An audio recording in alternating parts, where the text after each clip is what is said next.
These are the type of people that should be elders. Starting in verse 2, it says this, therefore an overseer should be above reproach, a husband of one wife, sober-minded, meaning they don't get distracted. They can go to every situation with an ability to look at people the way that they are without distortion. They're self-controlled. They have the ability to follow Jesus, and they don't waver to the left and to the right. They don't get excited about things that pop up in their life, and they don't just jump over to something just because there's a new shiny thing in front of them. They're respectable. They're hospitable. They invite people in. Nobody's a stranger.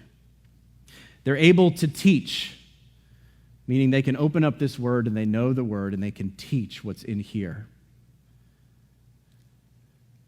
They are not drunkard, not violent, but they are gentle, meaning when they go into a certain situation, they don't go and try to divide people, but they gently move people over time to be more like Jesus.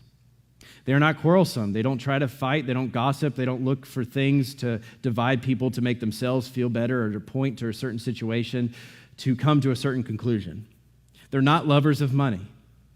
He must manage his own household well, with all dignity, keeping his children submissive. If someone does not know how to manage his own household, how can he care for God's church? He must not be a recent convert, or he may become puffed up and conceited and fall in the condemnation of the devil.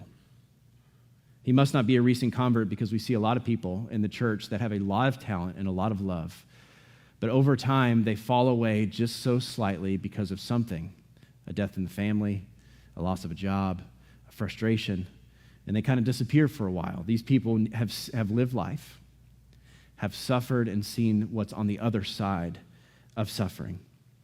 Moreover, he must be well thought of outsiders so that he may not fall into disgrace, into the snare of the devil. We need this person to be looked upon well in their own business. That if somebody says, hey, I want to go to Elevate Christian Church, and they look at the list of elders, they don't think of all the bad things or bad reputation that they have around the city. So when you read all of this, it's important to see that Paul didn't tell Timothy, hey, you see this list? You see this list of things? Go create those men. Like, go train them to be this person. He doesn't say that. He says, go find the people that are already doing this.